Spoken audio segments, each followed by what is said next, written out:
Qui diable êtes-vous? C'est ma maison. Imaginez rentrer d'un voyage d'affaires plus tôt que prévu, votre valise toujours à la main, et trouver quelqu'un se prélassant sur votre porche, vêtu de votre robe de chambre, buvant votre vin et vous regardant comme si vous n'aviez rien à faire là. C'est exactement ce qui est arrivé à Caleb W., un homme noir qui rentrait simplement chez lui a été traité comme un intrus. Le soleil du soir baignait le quartier paisible, tandis que Caleb W., un spécialiste afro-américain en cybersécurité, traînait sa valise sur le trottoir en direction de sa maison. Il était rentré de Tokyo près de 2 semaines plus tôt que prévu, épuisé, mais désireux de se détendre enfin dans la maison qu'il avait eu tant de mal à obtenir. Il s'attendait au silence, être au léger bourdonnement de son système de sécurité. Ce à quoi il ne s'attendait pas, c'était à la scène qui l'attendait sur son propre porche. Là, allongée sur l'une de ces chaises longues, comme si elle était la maîtresse des lieux, se trouvait Patricia Lorne, l'implacable présidente de l'association des propriétaires. L'image frappa Caleb comme une gifle. Patricia, confortablement vêtue de sa luxueuse robe de chambre en soie, buvant du vin dans son verre, semblait s'être habituée à un style de vie pour lequel elle n'avait pas payé un centime. Caleb ralentit, serrant plus fort la poignée de sa valise. Il avait imaginé l'affronter un jour, mais jamais comme ça. Pas en arrivant chez lui pour la trouver installée comme une reine sur un territoire volé. Lorsque Patricia leva enfin les yeux, et le vit, le verre de vin faillit lui glisser des mains. Pendant un instant, une terreur pure traversa son visage. Elle semblait démasquée, complètement démasquée, mais la honte fut remplacée par quelque chose de beaucoup plus désagréable, la suffisance. Patricia se leva brusquement, lissa sa robe de chambre et s'avança avec un regard fulminant. « Qui êtes-vous et que faites-vous sur cette propriété ?» lança-t-elle, sa voix tremblante d'indignation et de panique. Caleb resta au pied de l'escalier, calme et serein. « Vous savez parfaitement qui je suis, Patricia. C'est ma maison. » Ses joues s'empourprèrent, non de honte, mais de fureur. Et elle fit alors exactement ce que l'avocate de Caleb avait prédit. Elle sortit son téléphone d'un geste théâtral. « Cet homme est en train d'envahir ma propriété » cria-t-elle en composant le numéro d'urgence avec des doigts tremblants. « Il essaie de pénétrer de force dans cette maison. Je suis seule et j'ai peur. S'il vous plaît, envoyez la police immédiatement. » Que feriez-vous si vous rentriez chez vous et trouviez un étranger vivant chez vous et appelant la police? Avant de continuer, écrivez votre pays ou votre ville ci-dessous. Nous aimons savoir d'où nous suit notre communauté.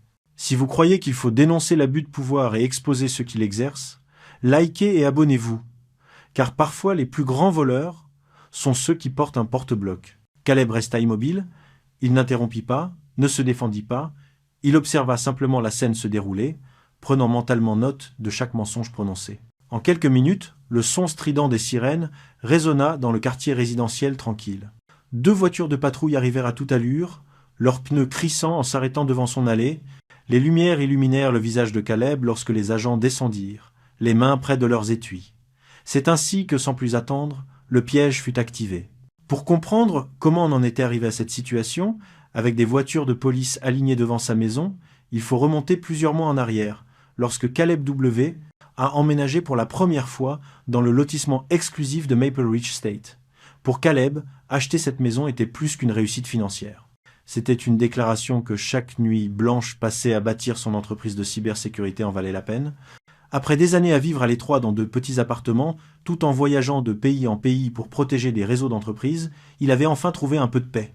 La maison elle-même était une construction élégante et moderne, verre, acier, ligne épurée, tout ce que Caleb aimait. Mais son sanctuaire venait avec un parasite caché qu'il n'avait pas anticipé. L'association des propriétaires et sa leader autoproclamée, Patricia Lorne. Caleb l'a rencontrée quelques jours après son emménagement.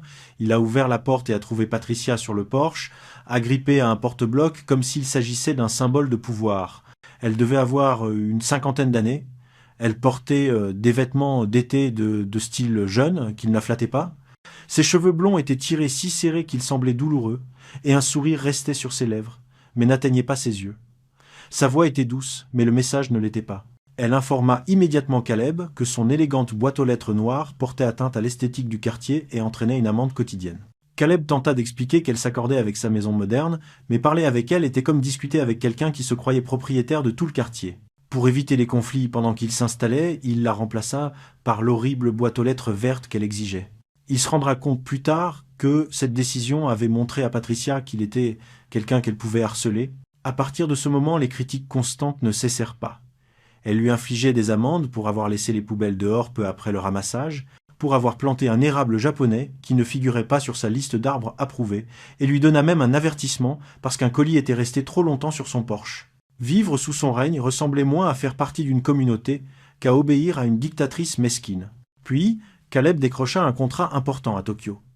Les règles de l'association des propriétaires exigeaient que les résidents avisent le conseil d'administration avant de longs voyages, alors il envoya les dates de son voyage, sans imaginer que cet email donnerait à Patricia l'opportunité dont elle avait besoin.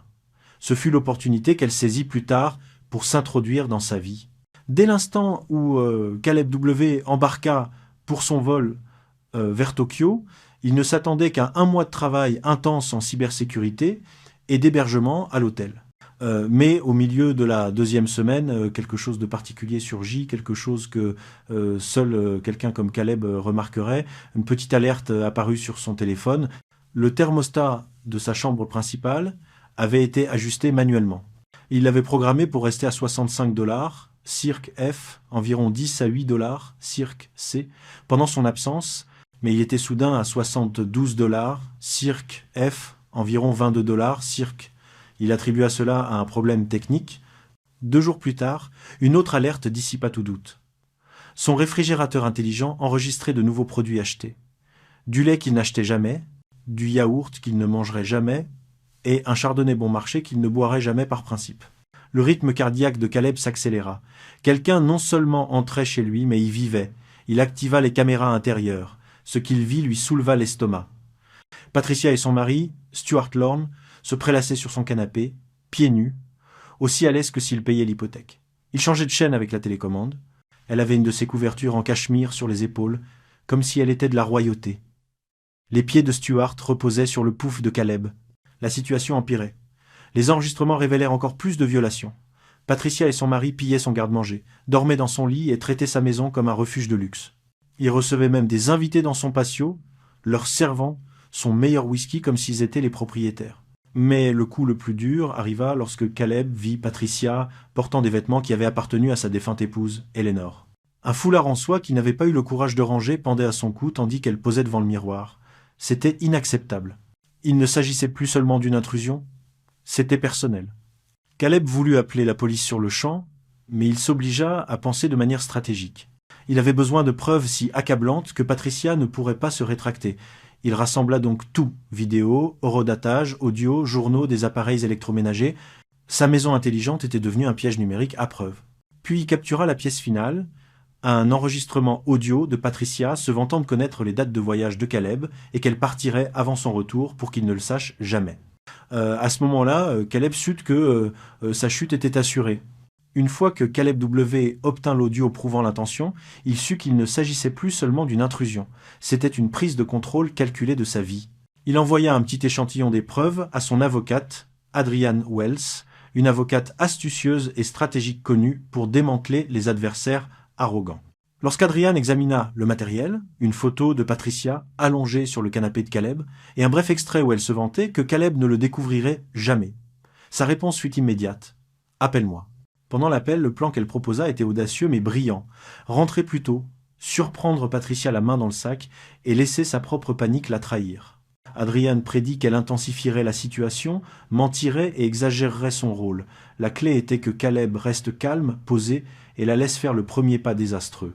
Caleb réserva un vol de retour pour le 15 mai, 2 semaines avant sa date de retour officielle. Adrienne libéra son emploi du temps pour être prête dès l'atterrissage de Caleb. Tout était prêt. Caleb n'avait plus qu'à se présenter. Il évita son service de navette aéroport habituel, il prit à la place un taxi normal et se fit déposer à 2 pâtés de maison de Maple Ridge State. En s'approchant de l'entrée de sa maison, il commença à enregistrer silencieusement, avec son téléphone. Patricia, inconsciente, se reposait sur le porche, dans un des kimonos en soie d'Eleanor, buvant du vin. Quand elle le vit enfin, la transformation fut instantanée. Surprise, panique, puis fureur indignée. Elle fit une scène, dépeignant Caleb comme un intrus menaçant, exactement comme Adrienne l'avait prédit. La police arriva rapidement. Les agents s'approchèrent avec prudence, les mains près de leur ceinture. Caleb resta immobile, respectueux et préparé.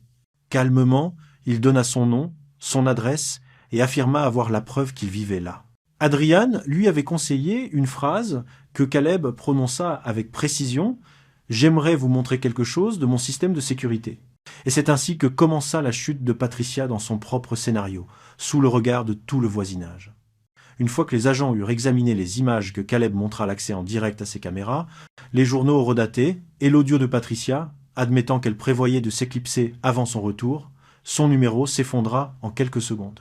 La reine autoproclamée et assurée de l'association des propriétaires pâlit lorsque les agents détournèrent leur attention de Caleb vers elle. Au lieu de menotter Caleb, ils s'adressèrent à Patricia et lui demandèrent de s'écarter. Stuart, qui était sorti sur le porche pendant le tumulte, fut pétrifié en voyant les agents visionner les enregistrements où ils traitaient la maison comme une location de vacances.